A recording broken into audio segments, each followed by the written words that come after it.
Hi YouTube, here I am again with an interesting piece. The Citizen BJ7111-86L. This is a GMT diver, 200-meter diver in titanium version. A very light watch, around about 130 grams. It feels feather light. You really need to get used to this lightness. It feels almost unnatural, like plastic. You expect, if you usually have stainless steel watches in your hand, it just feels strange. But of course, if you're wearing this on your wrist for a long time, it basically becomes invisible, or let's say somehow blends into your wrist. You don't even know it's there. There's no top heaviness. So beautiful watch for everyday use. Very rugged, 200-meter waterproof. It comes in this blue-white version. There are other colors out there, a black and white, another blue version, black and yellow. So there are different versions out there. This one is in this blue, dark blue bezel and dial color, which contrasts very nicely with this chapter ring in white, showing the 24 hours of the second time zone. As you can see, I have a skeletonized dial currently at the 24-hour position, which just one dial that will show you the time for your second time zone. So as mentioned, this is a Citizen, and it's the Eco Drive. Eco Drive is a very common system used by Citizen. This is the B8777 movement. So it's a quartz movement, and it's powered or charged by daylight conversion into electricity inside a battery that is charged through daylight, sunlight, even artificial light. So it's very maintenance-free, very exact. We have a quartz movement, and basically a nice daily workhorse. This titanium has a special Duratect coating, they call it, Citizen coating, which gives it some additional hardness. So the hardness here is 5 times that of normal stainless steel. That makes it very scratch resistant and very tough watch. The size of this watch, so it's 43 millimeter across diameter, the dial, and we have a thickness of 13.8 millimeters. So it's not the slimmest watch, but it simply wears very comfortably on the wrist. We have some splashes of red in there. As you can see, the skeletonized GMT hand is in red. We have the GMT labeling, and 24 hours we have another splash of red. Just a nice fun piece of color in there, contrasting beautifully with the white and the blue. Very nice color combination. So what really makes this watch really interesting also, as I turn it around, you can see this 3D. The depth of this dial is quite amazing. It's really deep down in there, and it has this kind of stadium or Colosseum kind of look, where the chapter ring has 2 angles. It slides down, let's say 2/3 of the chapter ring, and then the last third again slides down at almost perpendicular sharp angle there. So it really gives this perception of depth. It's something unique. You don't see that very often.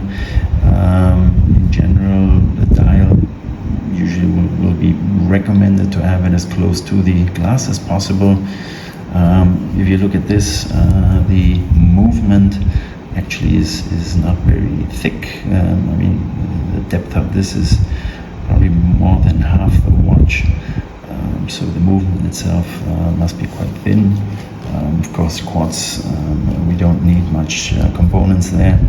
That's probably why they use this advantage to bring in this really interesting design play here. Yeah, we have a 120 click bezel, nothing outlandishly directional. Yeah, it feels good. Very neutral, no gasket drag.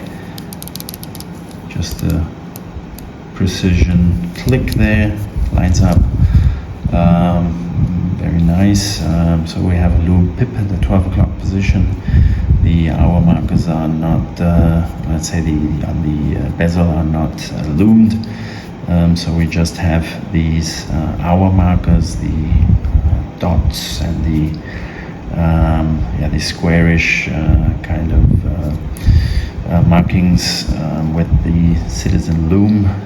Citizen usually has a green lume, and this is very nicely applied. Looks very tidy and very sharp. The hour markers are slightly outlined by a ring, or they are basically the lume is applied to a kind of a little disc and attached to the dial. Another interesting feature, as you can see at the 3 o'clock position, on the one hand we have this ISO 6425. We have a lume at the 3 o'clock position, and what is really interesting is this little cyclops. So the cyclops is actually underneath, and it functions beautifully. I mean, you can see it, and the advantage is simply the top of your glass is flat. You can clean it, you don't get any dust or anything stuck there. If you have the cyclops outside, it gets messy. I mean, what a good idea that is. I don't know why more manufacturers don't do it. It's just a really good idea, I guess. If you don't like it, you can't remove it as easily as you would with a cyclops outside. But honestly, I would never want to remove it. It's simply functional and perfectly placed there. It really gives a good legibility of the date, and a nice little feature for this watch. We have a screw down crown. This is the Promaster sign on it, a signed crown. So Seiko does a good job there. They really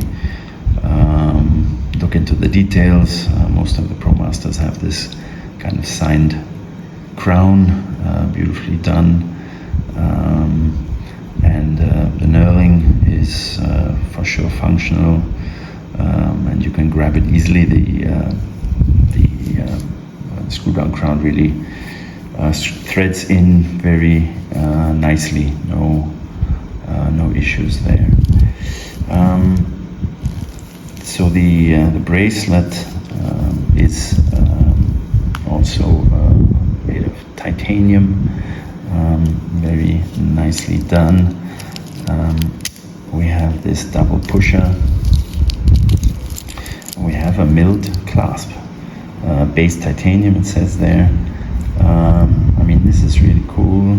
I guess Seiko at this price point, they would probably not give us a milled clasp.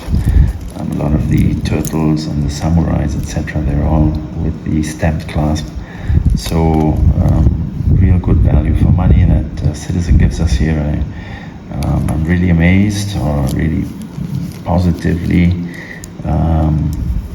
convinced, or let's say the Citizen has really convinced me of their commitment to quality here with this watch, which is not considered let's say an expensive watch. It's somewhere mid-tier, entry level, slightly higher than entry level, but certainly not one of the top tier. So case back here is screw down case back.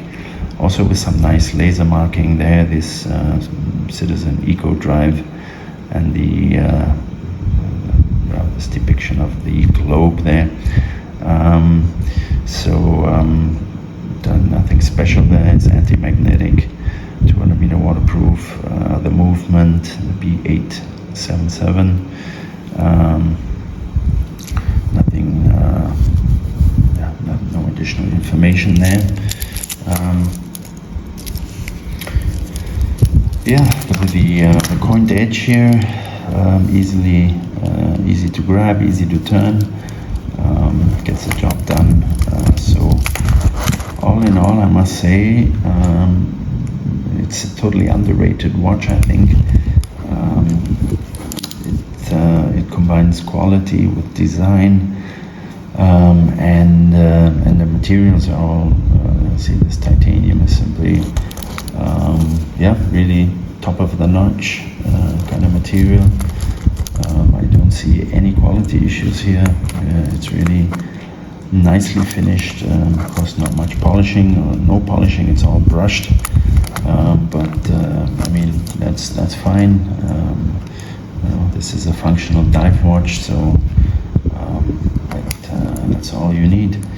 The dial, as you can see, has a nice kind of sunburst effect in the light, so it gives it an additional little sparkle. That's nice. Okay guys, that's about it for now. Peace out, bye.